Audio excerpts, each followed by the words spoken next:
सवाल छोड़ के सुनो, सारे आपके जो व्यूअर हैं और आयोग तक मैसेज पहुंचे जहां कि भाई टॉप 5 में भी तो हिंदी मीडियम दे दो। 2009 से पहले आती थी टॉप 5 में हिंदी मीडियम, आप देख लीजिएगा जाकर। हिंदी मीडियम का रिजल्ट हुआ है, सेकेंड रैंकर तक, फर्स्ट रैंकर तक आए हैं। हिंदी मीडियम का क्यों नहीं? और मेरा सपना है कि हिंदी मीडियम वालों का भी टॉप 5 में आए। कोई भी कंट्री उठा लीजिए जो डेवलप्ड कंट्री है, विकसित राष्ट्र है, वहाँ उसके लैंग्वेज में काम होती है, उसी के भाषा में होती है। नहीं तो ऐसा रहा तो फिर ये बस इतिहास में रह जाएगा कि कभी हिंदी मीडियम से भी पढ़कर लोग IAS टॉप करते थे, अच्छे रैंक लाते थे। 2009 के बैच के पहले की बात कर रहा हूँ। 2009 से पहले अच्छे रिजल्ट आते थे हिंदी मीडियम से, टॉपर बनते थे, 5वीं, 3री, 2री रैंक तक आती थी। अब सोचिए ना, हज़ारों सीट में 20-25 मतलब ऊँट के मुँह में जीरा देकर आप साबित क्या करना चाह रहे हो कि तुम्हारे पर एहसान कर दिए? क्या हिंदी मीडियम के जो बच्चे हैं उनके अंदर वो टैलेंट नहीं है, वो जो हार्ड वर्क जो बच्चे करते हैं वो नहीं है, वो तो ज़्यादा है उनसे, मैंने देखा है ऐसा। सभी का स्वागत है। हाल ही में UPSC 2024 का रिजल्ट आया और रिजल्ट को लेकर काफ़ी बच्चों के लिए, हिंदी मीडियम के बच्चों के लिए एक चिंता सी है कि इस बार भी रिजल्ट देखने को कम मिला है, जैसा बच्चों ने बताया है। आखिरकार क्या ऐसे रीज़न हैं, और इसी के बारे में आज चर्चा करने वाले हैं हम। हमारे साथ डॉक्टर विक्रम जी हैं, जो कि लगातार हिंदी मीडियम के लिए और बहुत सारे मुद्दों के लिए, छात्रों के मुद्दों के लिए जाने जाते हैं और हर बात रखते हैं। आज हम चर्चा इसी के बारे में करने वाले हैं कि हिंदी मीडियम का जो रिज़ल्ट रहा, क्या ऐसे कारण हैं, और एक बार इनने जो मुद्दा था हिंदी मीडियम का 2021 के पहले उनने उठाया था, लेकिन आज हमें ज़रूरत इसी के बारे में करनी पड़ रही है कि आखिर ऐसा क्यों है, क्या कारण है। बहुत बहुत स्वागत है आपका चौरसिया जी। जी, आपका आभार। क्या कारण है, और हिंदी मीडियम का जो रिजल्ट देखने को मिल रहा है, मुश्किल से 40-50 बच्चे होंगे, अभी इसी के आसपास होंगे जितने भी हों, लेकिन 100 से आगे तो गए नहीं होंगे। आयोग के आत्मा में मैकाले का आत्मा आ गई है जी। पूरा आयोग मैकालेमय हो गया है। आज सिर्फ UPSC तो चलो हम लोग प्रिपरेशन करते हैं, पढ़ते हैं, पढ़ाते हैं। काफ़ी सालों से मैं UPSC के मुद्दों को उठा रहा हूँ, स्पेशली हिंदी मीडियम को लेकर। ना जाने मैंने कई बार बोला कि भाई टॉप 5 में हिंदी मीडियम आखिर क्यों नहीं? हमारे देश के प्रधानमंत्री कहीं भी जाते हैं तो बोलते हैं हम हिंदी देश से आए हैं, बुद्ध के धरती से आए हैं, हिंदी देश से आए हैं, हिंदी हमारी भाषा है। तो फिर हिंदी के साथ इतना भेदभाव क्यों? सिर्फ UPSC में नहीं है, आप स्कूलिंग उठा लो, हर जगह है। तो आखिर में ग्रामीण पृष्ठभूमि के जो छात्र हैं वो जाएं तो जाएं कहाँ? 1100 सीट में बड़ी मुश्किल से 5-10 रिजल्ट हो रहा है, वो भी कहीं टॉप 50 में नहीं है। हम सपना देखे हैं टॉप 5 में। हिंदी मीडियम के छात्रों का टॉप 5 में हो तब हिंदी के साथ न्याय होगा। क्या हिंदी मीडियम के जो छात्र हैं उनके अंदर वो टैलेंट नहीं है? क्या वो हार्ड वर्क नहीं करते हैं? मैंने जो ऑब्जर्व किया कि मैं हिंदी और इंग्लिश दोनों मीडियम में रहा, मैं बाइलिंगुअल्स तैयारी किया, इंग्लिश मीडियम में भी मैंने अटेम्प्ट दिया है, हिंदी मीडियम को भी मैं काफ़ी करीब से देख रहा हूँ। काफ़ी मेरे मित्र हैं, लगातार मैं देख रहा हूँ चीज़ें। हम लोगों ने 2023 में भी बड़े लेवल पर आवाज़ उठाया था। खैर 2024 पिछली बार वाला रिजल्ट थोड़ी सुधरी थी, इस बार फिर नील बट्टा सन्नाटा। हिंदी मीडियम में कहीं रिजल्ट ही नहीं दिख रहा है। दिख भी रहा है कुछ तो उन लोगों का है जो ऑलरेडी सेलेक्टेड थे रैंक सुधारने के लिए आए हैं। अच्छा। तो भाई आज आयोग से लेकर स्कूल तक ही हिंदी के साथ, हिंदी पट्टी के साथ भेदभाव क्यों हो रही है? आपको जानकर हैरानी होगी कि मैंने देखा है, अगर मैं बच्चा छोटे में ही देखा जाता है कि बच्चा अगर मैं इंग्लिश में लिख रहा है, बोल रहा है, तो उसको टैलेंट का दर्जा दे दी जाती है कि बड़ा इंटेलेक्चुअल होगा। और जो हिंदी में जान रहा है, बोल रहा है, तो उसको जब USA में बच्चा पैदा होगा या चाइना में बच्चा पैदा होगा तो वो वहाँ के लैंग्वेज में वो बात करेगा, वो उसको वो चीज़ें सुना। हमारे यहाँ हिंदी बेल्ट है तो हिंदी में लगभग सारी पढ़ाई होती है, सब कुछ, तो हम हिंदी में सुनते हैं, बोलते हैं, तो इसमें हमारी दोष क्या है? और अगर मैं एक IAS ऑफिसर स्पेशली बनता है, सिविल सर्वेंट जो बनता है, वो तो मोस्टली ग्रामीण पृष्ठभूमि एक ज़िले में होता है। एक ज़िले में बहुत सारे गांव होते हैं, छोटे छोटे कस्बे होते हैं। अब वहाँ खेती किसानी और छोटे छोटे लोग हैं, मजदूर, उनकी प्रॉब्लम सॉर्ट आउट करना है, तो वहाँ अंग्रेज को क्या ज़रूरत है भाई? ये भी बात है, कड़वा सत्य है। ऐसा तो कोई नहीं कि रॉकेट साइंस चलाना है IAS बन के, कलाम सर बन जाना है भाई, जाकर वहाँ पर कोई मिसाइल को प्रक्षेपण करना है, ऐसा भी नहीं है। एक कलेक्टर का काम क्या होता है? कलेक्टर का काम होता है यही ना, कि वहाँ उस ज़िले के जो समस्याएं हैं उसको सॉर्ट आउट करना, जो भी चीज़ें सेंट्रल गवर्नमेंट का है उसको इम्प्लीमेंट करना सही से। अच्छा, क्या कमियां ऐसी हैं लग रही हैं छात्रों की कि रिजल्ट नहीं हो पा रहा, क्या ऐसा देखने को मिल रहा है? रियलिटी ये है कि मैं फिर बोलूँगा एक ही कि आयोग भेदभाव कर रही है। अब आप कहेंगे आयोग कैसे भेदभाव कर रही है, पिछली बार एक जर्नलिस्ट थे पूछ रहे थे। अगर मैं आयोग भेदभाव नहीं करती तो हज़ारों पोस्ट में 10-20 मुश्किल से हिंदी मीडियम के छात्र आ रहे हैं। अगर मैं देखा जाए तो क्या, अगर मैं इंग्लिश में बच्चा लिखता है तो उसको सही से पूरा देखते रहे, पूरा हिंदी में तो उसको ऑलरेडी उसको ऐसे देखते हैं जैसे लगता है कि कुछ है ही नहीं हिंदी का बच्चा। जबकि जितना मैच्योरिटी समझ जिस तरीके से हिंदी मीडियम के पट्टी के बच्चे होते हैं, गांव किसान मजदूर छोटे छोटे शहरों से आते हैं, जिनको जितना उनको समझ है कि ताकि वो सही से जो योजनाएं हैं उसको इम्प्लीमेंट कर सकें, उतना मुझे नहीं लगता कि कोई और समझ सकता है। एग्ज़ाम पैटर्न में बताइए, एग्ज़ाम पैटर्न में क्या ऐसा सुधार होना चाहिए कि हिंदी मीडियम आगे आ सके? देखिए, एग्ज़ाम पैटर्न में मैं कहता हूँ कुछ समय पहले आवाज़ उठ रही थी कि उनके लैंग्वेज में पार्टिकुलर कराया जाए, मतलब साउथ से काफ़ी सारी आवाज़ उठी थी चीज़ें। मैं कहता हूँ कि अगर मैं ट्रांसपेरेंट तरीके से आयोग प्रॉपर, अब देखिएगा कि कई बार एक बार आया था हिंदी में जो ट्रांसलेट की जाती है स्टील प्लांट, याद होगा, बड़ा चीज़ मैसेज गया था जगह। अब वो बच्चा समझ ही नहीं पाता है कि हिंदी में जो उसका अनुवाद की जा रही है वो क्या की जा रही है, इंग्लिश में क्या की जा रही है। तो कई बार तो हमारे जो साथी हैं जो एग्ज़ाम देने वाले हैं वो इसी कंफ्यूज हो जाते हैं कि भाई ये शब्द क्या है, शब्द ही नहीं समझ में आ रहा है। तो पहले तो हिंदी वो सुधार लें, पहले तो उनकी हिंदी सही नहीं होती है, इंग्लिश से हिंदी में ट्रांसलेट किया जाए, क्लियर होना चाहिए, सही से होना चाहिए प्रॉपर। हिंदी के अनुवादक बहुत अच्छे अच्छे हैं, अच्छी अच्छी यूनिवर्सिटियों से पढ़े हैं, उनसे करवाया जाए। अब गूगल फॉर्मेट से कहीं से मार देते होंगे और अक्सर उसका भुक्तभोगी हिंदी मीडियम का छात्र होता है। दूसरी बात है कि उनको हल्के में ली ही जाती है हिंदी मीडियम वालों को, हर जगह आप चले जाइए, मैंने देखा है कई जगह, कहीं कोई कुछ हो जाए, कोई थाने में चले जाइए, कहीं कुछ ऐसा सीन है या कोई किसी के साथ इंजस्टिस हो रहा है, आप आवाज़ उठाइए। अब एक बच्चा हिंदी में बात करके समझा रहा है कि सर ऐसे ऐसे है, और एक आ रहा है इंग्लिश में yes we want justice XYZ जैसे बोलने लगा, उसको तो सीरियस हाँ इंग्लिश। तो मैकाले का जो लोगों के अंदर ब्यूरोक्रेसी से लेकर हर जगह कॉर्पोरेट और पॉलिटिशियन में मैकाले का जो आत्मा घुसी है ना, ये बर्बाद कर रही है। पूरा देश में ढिंडोरा पीट रहे हैं कि हम हिंदी देश से आए हैं, पूरे विश्व में जाकर चर्चाएं हो रही है।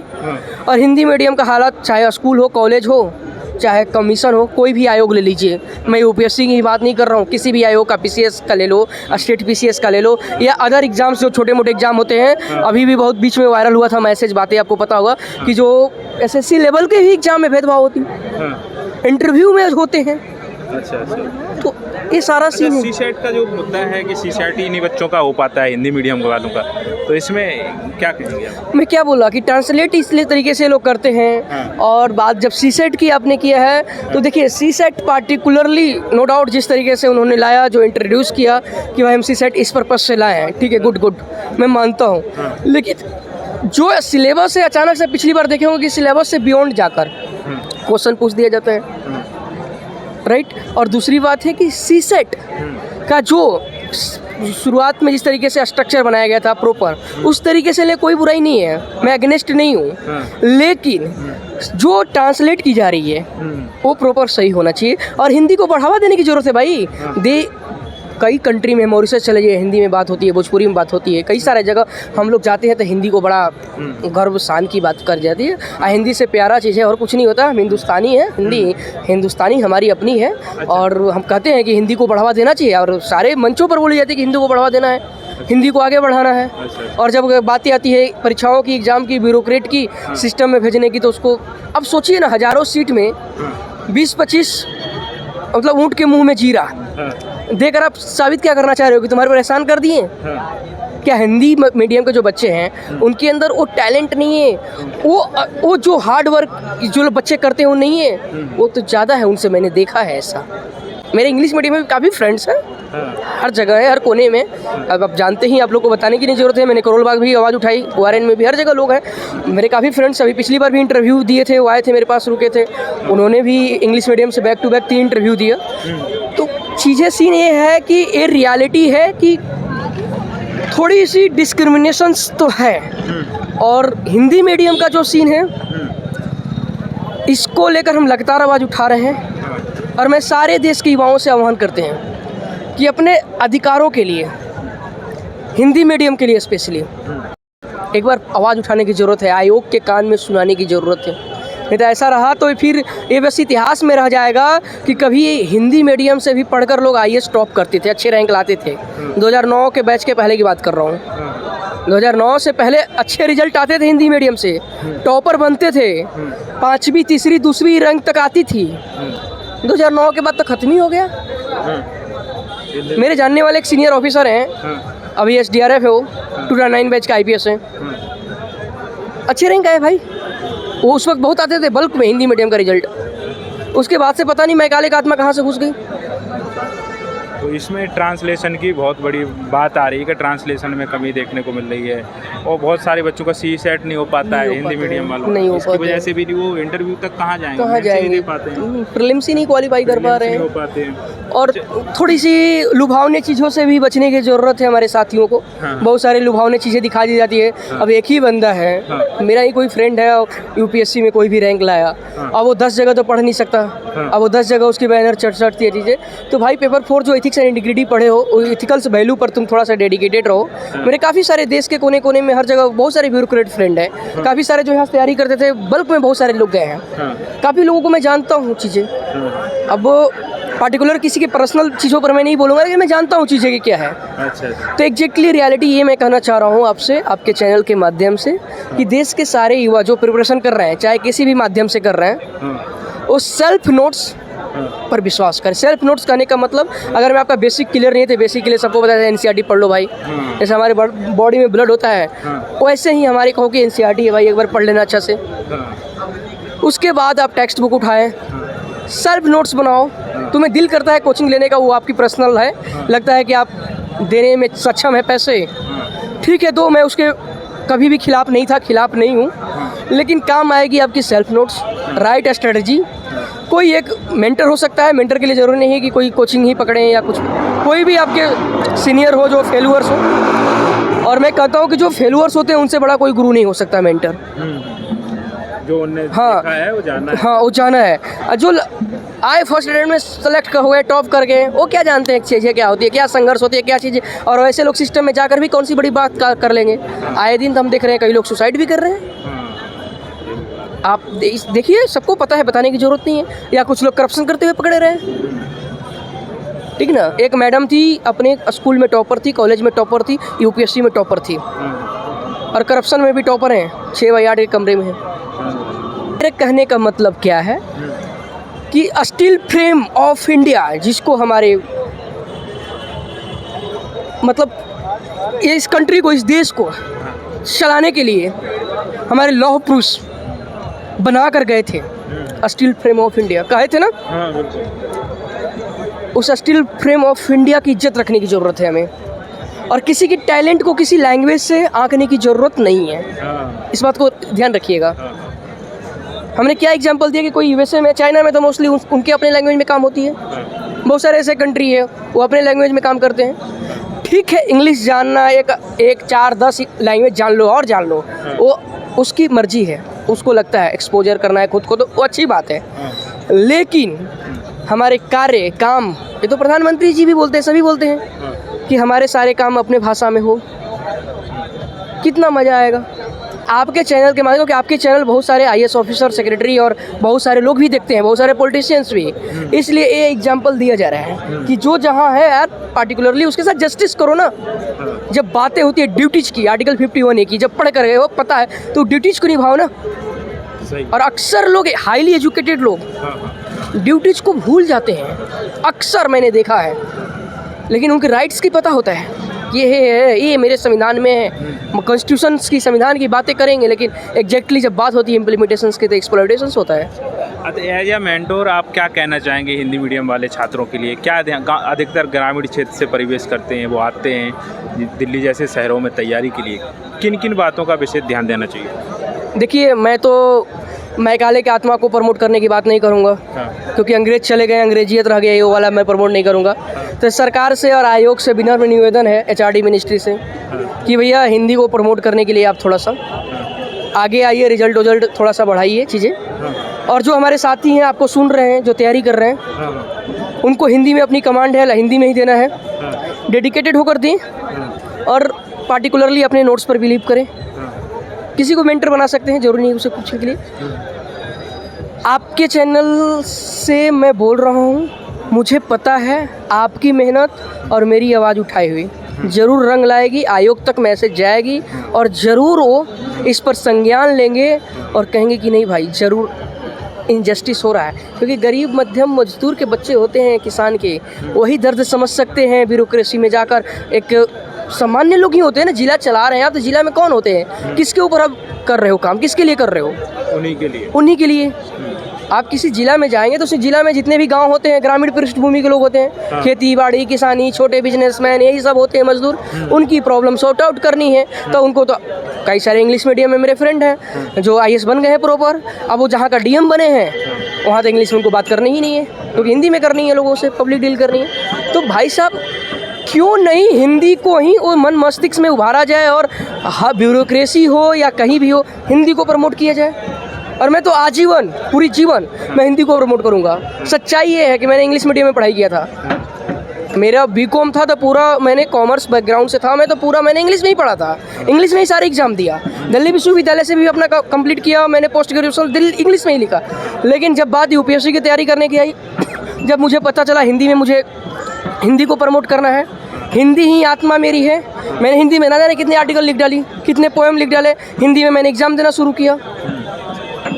इंग्लिश में बाइलिंगुअल्स कंफर्टेबल हूँ दोनों में, इंग्लिश में मैं एग्ज़ाम ऑनेस्टली एक बार मैंने दिया भी है, लेकिन फिर मुझे लगा नहीं, अपने हिंदी को ही प्रमोट करना है। हिंदी मीडियम वालों के साथ भेदभाव नहीं होना चाहिए, पहली बात। दूसरी बात कि आज जिस तरीके से आयोग की मैकाले की विचारधारा को लेकर चल रहा है, वो भारत में क्यों चल रहा है? अंग्रेज तो चले गए, आप सोचिए।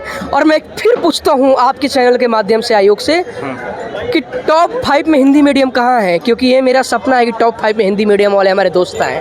टॉप 5 में किधर है? अब तो दिख रहा है कि टॉप 5 तो छोड़ दो, टॉप 50 में भी नहीं है,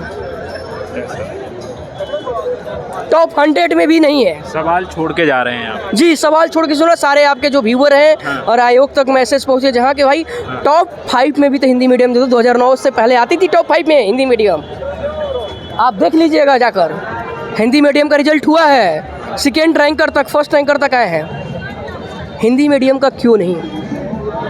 और मेरा सपना है कि हिंदी मीडियम वालों का भी टॉप 5 में आए। इसके लिए मैं मेहनत भी कर रहा हूँ अपने तरीके से, चाहे आपके चैनल पर बोलना हो, चाहे आर्टिकल लिखना हो, चाहे जो भी मेरे रिसोर्सेज हैं वहाँ जब भी मिलता हूँ, जब भी, अभी आप कुछ दिन पहले कॉन्स्टिट्यूशन क्लब गए थे, आप देखे थे, सम्मानित किया गया था मेरे को, वहाँ पर भी मैं अपने तरीके से लोगों से मिलकर चर्चाएं करता हूँ, किसी मंच पर जाता हूँ तो कोशिश करता हूँ। तो हिंदी को, क्योंकि आप टॉप 5 में, हाँ, हिंदी मीडियम को देखना चाहता हूँ, तभी हमारा देश विश्वगुरु बन सकता है, तभी डेवलप्ड कंट्री बन सकता है। क्योंकि कोई भी कंट्री उठा लीजिए जो डेवलप्ड कंट्री है, विकसित राष्ट्र है, वहाँ उसके लैंग्वेज में काम होती है, उसी के भाषा में होती है। देखिएगा उठा के, उसी के भाषा में हुई है। कोई भी कंट्री उठा लीजिए जो डेवलप्ड कंट्री के आज राह में है या डेवलप्ड हो चुका है, वहाँ उसके ही लैंग्वेज में, उसके ही भाषा में काम हो रही है, ऑफिशियल उसके भाषा को प्रमोट किया जा रहा है। तो हम टॉप 5 में हिंदी मीडियम को देखना चाह रहे हैं। जैसे ही टॉप 5 में हिंदी मीडियम आएगा, लिख कर दे रहा हूँ कि हमारा देश विश्वगुरु बन जाएगा और विकसित भी हो जाएगा। मैं लिख कर दे रहा हूँ आपको। धन्यवाद, बहुत बहुत धन्यवाद।